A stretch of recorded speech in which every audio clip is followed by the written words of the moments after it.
Welcome back everyone. इस video में discuss करेंगे circulatory system of starfish. Last videos में स्टारफिश के बारे में हम उसके बाह्य लक्षण कैसे होते हैं, उसके अंदर वाटर वस्कुलर सिस्टम कैसे होता है, उसके अंदर डाइजेशन कैसे होता है, ये सब वीडियोस डिस्कस कर चुके हैं। इन वीडियोस का लिंक आपको डिस्क्रिप्शन में मिल जाएगा, वहां से वीडियो देख सकते हैं। एंड अगर वीडियो हेल्पफुल लगती है तो लाइक कीजिए, शेयर कीजिए अपने फ्रेंड्स के साथ एंड चैनल को सब्सक्राइब कर लीजिए। तो अगर हम बात करें यहाँ पे प्री संचरण तंत्र या फिर वहिका तंत्र यानी कि सर्कुलेटरी सिस्टम की, तो इसके अंदर जो सर्कुलेटरी सिस्टम होता है ये खुले प्रकार का होता है, यानी कि ओपन टाइप होता है। इसके अंदर हीमल प्रणाली होती है और पेरीहीमल प्रणाली होती है। ठीक है, ये दो प्रणाली होती हैं। एग्जाम के अंदर अकेली अकेली भी पूछी जा सकती है कि हीमल प्रणाली क्या होती है या फिर पेरीहीमल प्रणाली क्या हो सकती है, या फिर ये पूरा सर्कुलेटरी सिस्टम क्या होता है। तो ओपन टाइप का होता है, यानी इसके अंदर कोई ऐसी वेसल्स नहीं होंगी। इसके अंदर सिर्फ वैसे ही इसके अंदर ओपनली इसके अंदर जो भी इसके अंदर फ्लूइड होंगे वो सर्कुलेट करेंगे। तो सबसे पहले हम डिस्कस करेंगे यहाँ पे हीमल प्रणाली या फिर हीमल सिस्टम के बारे में। तो हीमल सिस्टम की अगर हम बात करें, इसके अंदर होता है ओरल हीमल रिंग। ठीक है, इसके अंदर ये जो है यहाँ पे ये क्या है, ओरल हीमल रिंग होती है। फिर इसके अंदर ये यहाँ पे इधर निकल के आती है, उसको रेडियल हीमल साइनस बोलते हैं। फिर इसके बाद इसके अंदर ये जो यहाँ पे है ये एक एक्सियल ग्लैंड होती है, जो क्या करती है, इस ओरल साइड को एबोरल साइड से जोड़ के रखती है। और फिर लास्ट क्या होता है, एबोरल हीमल रिंग होती है। तो वन बाय वन हम इनके बारे में डिस्कस करेंगे, चारों के बारे में। तो सबसे फर्स्ट है यहाँ पे oral Hemal ring. Oral Hemal ring की अगर हम बात करें, ये वाली, ठीक है, ये जो मुख साइड में होगी ये ऐसी रिंग होगी, ये पेंटागोनल। तो ये जो ओरल हीमल रिंग है ये हाइपोन्यूरल साइनस के सेप्टम में आगे बढ़ता है। ये एक हाइपोन्यूरल रिंग साइनस होता है। ठीक है, इसके बाहर, ठीक है, इसके बाहर ये क्या होता है, हाइपोन्यूरल रिंग साइनस होता है। तो इसके सेप्टम से ये आगे बढ़ता है, ये भुजाओं में रेडियल रुधिर साइनस को छोड़ता है। ठीक है, ये क्या करेगा, भुजाओं में अपनी ओपनिंग देगा और यहाँ पे क्या करेगा, ये रेडियल रुधिर साइनस को यानी कि रेडियल हीमल साइनस को ये छोड़ता है। प्रत्येक भुजा में एक रेडियल हेमल साइनस होता है। ठीक है, यहाँ पे सिर्फ एक आर्म की ये बात की हुई है कि एक आर्म है, लेकिन क्या होता है, प्रत्येक भुजा के अंदर एक रेडियल हेमल साइनस जाता है, जो हाइपोन्यूरल रेडियल हेमल साइनस के सेप्टम में स्थित होता है। ठीक है, ऐसे एक सेप्टम होगा, एक सेप्टम होगा। और इस सेप्टम के अंदर, ठीक है, इस सेप्टम के अंदर क्या होगा, यहाँ पे जैसे ये सेप्टम होगा, इस सेप्टम के अंदर यहाँ पे क्या है, इस सेप्टम के अंदर ही ये हेमल रिंग है। और ये हेमल रिंग ऐसे गई और फिर ये ऐसे निकल जाएगी यहाँ से। ठीक है, तो ये हेमल रिंग होगी यहाँ पे। तो ये प्रत्येक भुजा में होगी, जो कि हाइपोन्यूरल रेडियल हेमल साइनस के सेप्टम में स्थित होती है और ट्यूब फीट को शाखाएं देती है। इसके बाद ये जब यहाँ निकलेगा तो इसकी लेटरल ब्रांचेस निकलेगी यहाँ पे। एंड ये क्या होंगी, लेटरल ब्रांचेस किस में ओपन होंगी, ये ओपन हो जाती है ट्यूब फीट के अंदर। ठीक है, तो ट्यूब फीट को भी अपनी शाखाएं देगा। एबोरल हीमल रिंग, इसके बाद अगर हम ये एबोरल साइड की हीमल रिंग को देखें, ये जो एबोरल रिंग की साइड की हो गई, तो ये जो है अपमुख सतह यानी एबोरल सरफेस की ओर स्थित होती है, जो कि गोनेडो को हीमल शाखाएं देती है। ये क्या करती है, जो गोनेड्स होगी यहाँ पे हर साइड की जो गोनेड होगी उनको अपनी हीमल शाखाएं देगी। ठीक है, ये दो दो ये निकल रही है, सबको ये अपनी हीमल शाखाएं देंगी। कि एक्सियल ग्लैंड, ठीक है, ये जो बीच में इनको जोड़ रही है ये क्या है, एक्सियल ग्लैंड है यहाँ पे। और ये एक्सियल साइनस के अंदर यहाँ पे प्रेजेंट होती है। इसके अलावा यहाँ पे इसकी हेड प्रोसेसेस होती है एक्सियल ग्लैंड की। तो यहाँ पे अगर हम देखें और ये इसका और ज्यादा इलेबोरेट स्ट्रक्चर है, तो ये अंडाकार ग्रंथि होती है, भूरी ग्रंथि होती है और सेप्टल ग्रंथि या फिर पृष्ठीय अंग इसको बोला जाता है। यह स्पंजी ऊतक का एक गहरा लंबा द्रव्यमान होता है, जो नहर की पत्थर की नहर यानी कि स्टोन केनाल की लंबाई के साथ फैला होता है। जैसे हमने देखा था कि लाइक ये मेड्रीपोराइट हो गए, मेड्रीपोराइट से एम्पुला निकला, फिर एक एस शेप की केनाल होती है। ठीक है, ऐसी एस शेप की केनाल होती है और इसी को क्या बोला जाता है, स्टोन केनाल बोला जाता है। तो ये स्टोन केनाल के साथ साथ ही होता है। जैसे स्ट्रक्चर में देखें, ये स्टोन केनाल हो गई, ये पोर्ट्स हो गए, मेड्रीपोराइट, ये सारे स्ट्रक्चर हो गए। एंड इसके साथ ही ये क्या होती है, ये एक एक्सियल ग्लैंड होती है। और इस एक्सियल ग्लैंड के अंदर यहाँ पे डोर्सल सैक होता है, लाइक ये एम्पुला हो गया, ठीक है, जो यहाँ पे ये एम्पुला हो गया, ये वाला स्ट्रक्चर एम्पुला हो गया यहाँ पे, और ये एक्सियल साइनस होगा जिसके अंदर ये देखने को मिलती है, और ये सिलेटेड पोर कैनाल यहाँ पे होती हैं, ये मैड्रीपोराइड हो। तो इसके अंदर अगर हम देखें यहाँ पे ये जो स्टोन कैनाल होती है उसके साथ साथ ही इसकी लंबाई की होती है, इसका ल्यूमन या फिर हेमल प्लेक्सिस जो होते हैं, ठीक है, इसका ल्यूमन इसके अंदर जो है या फिर हेमल प्लेक्सिस इनको बोलेंगे, एक छोटे छिद्र में सिकुड़ा हुआ थैली के साथ संचार करता है, ठीक है, एक थैली के साथ संचार करेगा, और इस थैली को पृष्ठीय थैली, टर्मिनल थैली या फिर मैड्रीपोरिक पुट्टिका कहा जाए। और ये जो पुट्टिका है अब ये स्टोन कैनाल के एम्पुलों के बहुत निकट होती है, ठीक है, इसका एम्पुला जो होता है स्टोन कैनाल का, मैड्रीपोराइड से एम्पुला निकला, फिर स्टोन कैनाल होगी, तो इसका जो एम्पुला होता है इसके साथ बहुत निकट होती है, लेकिन इनका आपस में कोई संबंध नहीं होता है। अक्षीय ग्रंथि के रुधिर जाल को तारा मछली के हृदय या फिर हार्ट ऑफ स्टार फिश के रूप में जाना जाता है। तो ये जो अक्षीय ग्रंथि होती है, एक्सियल ग्लैंड होती है, इसको तारा मछली के हृदय के रूप में जाना जाता है। ये इंपॉर्टेंट पॉइंट है यहाँ पे। उत्तकीय चित्र में हीमल प्रणाली के साथ इसकी समानता को प्रकट करता है, यानी अगर इसका उत्तकीय यानी कि हिस्टोलॉजिकल इसका स्ट्रक्चर देखें, हम इसका चित्र देखें, स्ट्रक्चर देखें, तो ये हीमल प्रणाली के साथ ही समानता प्रकट करता है। एबोरल हेमल रिंग में अक्षीय ग्रंथि के खुलने पर दो गैस्ट्रिक हेमल ल्यूकेन या फिर टफ्ट अक्षीय ग्रंथि के हेमल प्लेक्सिस में खुलते हैं। तो ये जो एबोरल हेमल रिंग में अक्षीय ग्रंथि के खुलने पर, ठीक है, हमने देखा था ये जब ऐसे खुलती है, यहाँ पे यहाँ नीचे से जाती है और फिर ये इस साइड, इस रिंग की साइड खुलती है यहाँ पे, तो इसके खुलने पर दो गैस्ट्रिक हेमल लेक्यूने होते हैं, ठीक है, दो गैस्ट्रिक हेमल लेक्यूने होते हैं या फिर इनको टफ्ट्स बोला जाता है। टफ्ट्स अक्षीय ग्रंथि होती है कि इसके हेमल प्लेक्सिस में ये खुल जाते हैं। अब कुछ कार्यकर्ताओं के अनुसार, कुछ साइंटिस्ट के अनुसार लगभग 20 पाइलोरिक रक्त नलिकाएं होती हैं जो गैस्ट्रिक हेमल टफ्ट्स के माध्यम से अक्षीय ग्रंथि और हेमल प्लेक्सिस में संचार के साथ संचार में है, ठीक है। कुछ साइंटिस्ट के अकॉर्डिंग यहाँ पे क्या होता है कि लगभग 20 पाइलोरिक रक्त नलिकाएं हैं जो गैस्ट्रिक हेमल टफ्ट के माध्यम से अक्षीय ग्रंथि और हेमल प्लेक्सिस के साथ संचार करती हैं।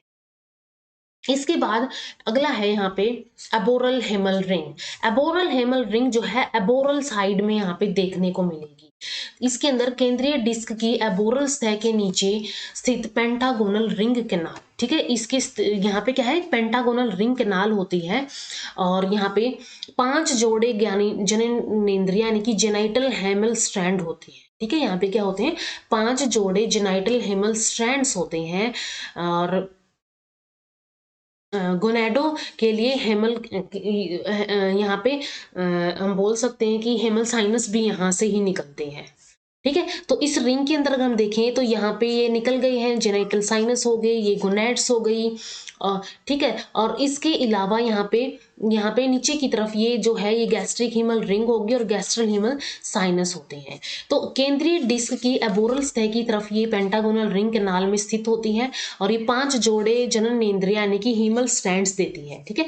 ये जो है ये क्या है, हीमल स्ट्रैंड्स है, और ये हीमल स्ट्रैंड जो है ये गोनेड्स या फिर जेनिटल साइनस के अंदर खुलते हैं। इसका फंक्शन क्या होता है, अक्षीय ग्रंथि की प्रमुख प्रक्रियाएं सिकुड़ती है और खाद्य पदार्थों के वितरण के लिए रक्त प्रणाली में द्रव और सिलोमोसाइट्स के संचलन का कारण बनती है। अक्षीय ग्रंथि जो है वो ओपन होती है अब इसके अंदर, ठीक है, एबोरल रिंग के अंदर ओपन होगी, तो इसके अंदर ये सिकुड़ जाएगी, और इसमें जो ये खाद्य पदार्थ होंगे उनका विकर्ण के लिए जो रक्त प्रणाली है, और रक्त प्रणाली में द्रव और सिलोमोसाइट्स है जो सेल्स हैं उनका संचलन का कारण ये बनती है। अक्षीय ग्रंथियों एक जननांग स्टोलन के रूप में कार्य करती है जो सेक्स सेल्स यानी सेक्स कोशिकाओं का निर्माण करती है, जो एबोरल हेमल रिंग और उनकी शाखाओं के माध्यम से गोनेड तक पहुंचती है। ये जो रिंग थी यहाँ पे ये कहाँ जा रही थी, 1 2 3, ये जो रिंग थी वो ऐसे 2 के अंदर डिवाइड हो गई, ऐसे गोनेड्स के अंदर जा रही थी, ठीक है, ऐसे गोनेड्स के अंदर जा रही थी। तो यहाँ से ये बनेंगे, ये जो सेक्स कोशिकाएं हैं, सेक्स सेल है, ये इनका निर्माण होगा, और उनकी शाखाएं यानी कि इनकी शाखाएं, ये जो शाखाएं हैं और इनके अंदर ये गोनेड्स है, इन तक इन सेक्स सेल्स को ये पहुंचा देगी। तो इसके बाद नेक्स्ट है यहाँ पे पेरीहीमल सिस्टम, ठीक है। हीमल सिस्टम के बाद पेरीहीमल सिस्टम है। तो पेरीहीमल सिस्टम की अगर हम बात करें, ये सिलोम से व्युत्पन्न होता है, ठीक है, सिलोम से बनता है ये। और इसके अंदर अब क्या क्या होता है यहाँ पे, चैनलों या वहिकाओं से बना होता है, ठीक है। चैनल्स और वहिकाएं होती है, बहुत सारी नालियां होती हैं यहाँ पे जो रक्त वाहिनी के साइनस को घेरती हैं, ठीक है। ये क्या करते हैं, जो यहाँ पे रक्त वाहिनी है उसके साइनस को ये घेर के रखते हैं, उसको ये सराउंड करते हैं। सिलिएटेड क्यूबॉइडल एपिथेलियम द्वारा पंक्तिबंद होते हैं ये, ठीक है। सिलिएटेड क्यूबॉइडल एपिथेलियम इनको लाइन करता है, इसको अंदर से सराउंड करके रखता है। इसके अंदर अब क्या क्या होता है, इसके अंदर एबोरल रिंग साइनस होता है, ठीक है। एबोरल रिंग साइनस होगा, ओरल रिंग साइनस और हाइपोन्यूरल रिंग साइनस यहाँ पे होगा। रेडियल पेरीहीमल साइनस होगा, एक्सियल साइनस होगा, जेनेटल पेरीहीमल साइनसेस होगा, मार्जिनल साइनसेस होगा और पेरीब्रैंकल साइनसेस होगा। तो जितने भी साइनसेस है वो सारे इस पेरीहीमल सिस्टम के अंदर इंक्लूड किए जाते हैं, ठीक है। इसके अंदर एबोरल रिंग साइनस होगा सबसे पहले, ठीक है, एबोरल रिंग साइनस होगा। इसके बाद यहाँ पे ओरल रिंग साइनस जो इसको सराउंड करके रखता है, और इसके अंदर रेडियल पेरीहीमल साइनस होगा जो यहाँ पे हीमल साइनस था। एक्सियल साइनस जो इसको सराउंड करके रखता है। जेनेटल पेरीहीमल साइनस जो इसको इसको सराउंड करके रखता है। और मार्जिनल साइनस हो गया, और इसके अलावा पेरीब्रैंकल साइनस हो गया। तो ये डिफरेंट डिफरेंट साइनसेस जो है वो हम डिस्कस करेंगे पेरीहीमल सिस्टम के अंदर। तो सबसे फर्स्ट है यहाँ पे aboral ring sinus. Pentagonal channel पेट की तरफ केंद्रीय डिस्क में आंत के चारों ओर होता है, ठीक है। यहाँ ये क्या होता है, जो इसकी इंटेस्टाइन होती है, जो इसकी आंत होती है, उसको उसके चारों ओर एबोरल रिंग साइनस ये इसके चारों ओर देखने को मिलता है। ओरल रिंग साइनस या और हाइपोन्यूरल रिंग साइनस, ये नीचे वाला, ठीक है, नीचे वाला जो ये है साइनस, ये केंद्रीय डिस्क में मुंह के चारों ओर स्थित वृत्ताकार चैनल होता है। यह सेप्टम द्वारा दो चैनलों में विभाजित होता है, ठीक है। सेप्टम के थ्रू दो चैनल में विभाजित होगा ये दो, और ये क्या होंगे, हेमल स्ट्रैंड होंगे। दो चैनल बाहरी मौखिक वलय साइनस है और आंतरिक मौखिक वलय साइनस होंगे, ठीक है। एक तो यहाँ पे क्या होगा, मौखिक वलय साइनस, बाहरी मौखिक वलय साइनस होगा, एक यहाँ पे आंतरिक मौखिक वलय साइनस होगा। तो दो के अंदर ये डिवाइड हो जाता है, एक अंदर होगा तो होगा, एक बाहर होगा। इसके बाद रेडियल पेरीहीमल साइनस, ये जो इससे ब्रांच निकलेगी, तो रेडियल पेरीहीमल साइनस जो है ये बाहरी मौखिक वलय साइनस से निकलते हैं, ठीक है। इसके अंदर एक बाहरी है, एक आंतरिक है, ठीक है। ये क्या है, यहाँ पे बाहरी है, और ये अंदर वाला क्या है, यहाँ पे अंदर वाला है, यानी कि आंतरिक है, ठीक है। ये आंतरिक है। तो ये जो बाहरी है इसी से निकल रहा है, इसी से साइनस निकलता है। प्रत्येक साइनस में एक रेडियल हेमल घेरता है, ठीक है। ये क्या करता है, रेडियल हेमल इसके अंदर घेर के रखता है ये। और इसके अंदर दो लेटरल साइनसेस होते हैं, उत्तरार्ध और ऊर्ध्वाधर अनुदैर्ध्य विभाजन, यानी वर्टिकल लॉन्गिट्यूडनल पार्टीशंस होती हैं, बनाता है ये। इसे दो पार्श्व साइनस में विभाजित कर देता है, ठीक है, यानी कि लेटरल साइनसेस के अंदर ये इसको विभाजित कर देगा। पहले ये बाहरी वलय जो था इसका हाइपोन्यूरल रिंग या फिर ओरल रिंग साइनस का, उससे ये अराइज होता है, उससे ये निकलता है, उससे ये टूटता है। फिर ये जो यहाँ पे प्रत्येक साइनस होता है रेडियल हेमल को एक घेर लेता है, ठीक है। रेडियल हेमल को ये घेर के रखता है, और दो लेटरल साइनस यहाँ पे होते हैं। इसके अलावा यहाँ पे वर्टिकल लॉन्गिट्यूडनल पार्टीशन बनाता है, जिसमें दो पार्श्व साइनस में ये विभाजित हो जाता है, ठीक है। दो लेटरल साइनसेस के अंदर ये विभाजित हो जाएगा। इसके बाद एक्सियल साइनस, जो कि इस एक्सियल ग्लैंड को सराउंड करता है। चौड़ी खड़ी पतली दीवार वाली ट्यूबुलर साइनस ये होती है, ये स्टोन केनाल और अक्षीय ग्रंथि को घेरता है। अक्षीय जटिल यानी कि एक्सियल कॉम्प्लेक्स जो होता है, अक्षीय साइनस या फिर एक्सियल ग्रंथि और एक पत्थर की नहर यानी कि एक स्टोन केनाल होती है। इसको अस्म केनाल भी बोला जाता है, ठीक है, इसको अस्म केनाल बोला जाता है। तो इसके अंदर क्या होता है, एक्सियल कॉम्प्लेक्स बनाता है, जिसके अंदर एक तो यहाँ पे अक्षीय साइनस होता है, एक इसके अंदर ग्लैंड होती है और एक इसके अंदर स्टोन कैनाल होती है। तो जब भी यहाँ पे आता है कि एक्सियल कॉम्प्लेक्स किससे मिलके बना हुआ है, तीन रचनाएं यहाँ पे होती है। इन तीन रचनाओं में से एक यहाँ पे अक्षीय साइनस होता है, दूसरी यहाँ पे ग्रंथि होती है और तीसरी यहाँ पे स्टोन कैनाल होती है, यानी असम कैनाल होती है, जिसकी वजह से यहाँ पे तीनों की वजह से क्या बनता है, एक्सियल कॉम्प्लेक्स बनता है। अक्षीय ग्रंथि की पृष्ठ अक्षीय ग्रंथि की पृष्ठीय प्रक्रिया को घेरने के लिए एक छोटी पृष्ठीय थैली होती है। अब इसको भी घेरने के लिए एक छोटी पृष्ठीय थैली होती है। एबोरल साइड में मैड्रीपोराइड के कुछ छिद्र नहरों द्वारा स्टोन कैनाल के एम्पुला और बाहरी के साथ संचार करता है। ठीक है, एबोरल साइड में अब मैड्रीपोराइट हमने देखे थे कि मैड्रीपोराइट में कुछ छिद्र भी होते हैं, पोर्स जिनको हम बोलते हैं, पोर कैनाल्स होती हैं। तो ये क्या करेंगे, स्टोन एम्पुला में आएंगे, फिर स्टोन कैनाल आएंगे, तो उसके साथ साथ ये संचार करता है। ठीक है, ये क्या करेगा, उसी के साथ संचार करेगा। ये जो यहाँ पे क्या है, एक्सियल साइनस। इसके बाद है जेनाइटल पेरीहिमल साइनस। जेनाइटल पेरीहिमल साइनस जो होता है, यहाँ पे एबोरल रिंग में 10 जन्नान शाखाएं होती है, कि पेंटागोनल होती है, हर में एक में से 2 शाखाएं निकलती है, तो ये 10 जेनाइटल पेरीहिमल साइनसिस की पेरीहिमल की शाखाएं देता है, ब्रांचेस देता है। प्रत्येक शाखा में जन्नांग नामक थैली यानी कि सैक में समाप्त होती है, यानी कि ये हो गया, इस सैक में समाप्त होगी, जिसको गोनेड बोला जाता है, और ये इसके बाहर जेनेटल साइनस होता है। गोनेडो को ये घेरता है। ठीक है, गोनेड्स को ये घेर के रखता है। इसके बाद सीमांत साइनसेस यानी मार्जिनल साइनसेस आते हैं, 2 प्रत्येक भुजा में होते हैं। ठीक है, प्रत्येक भुजा के अंदर 2 होंगे। पार्श्व शाखाओं द्वारा पेरीहिमल साइनस से ये जुड़ा होता है, और पेरीब्रैंकियल साइनस त्वचीय शाखाओं के बेसल भाग के चारों ओर वृत्ताकार साइनस होते हैं, ये पेरीब्रैंकियल साइनस। तो ये डिफरेंट डिफरेंट हीमल सिस्टम और पेरीहीमल सिस्टम के पार्ट्स हमने डिस्कस कर लिए हैं, बहुत ही इंपॉर्टेंट है। हीमल सिस्टम भी पूछा जा सकता है एग्जाम के अंदर, या फिर पेरीहीमल सिस्टम भी पूछा जा सकता है। तो इस वीडियो में इतना ही।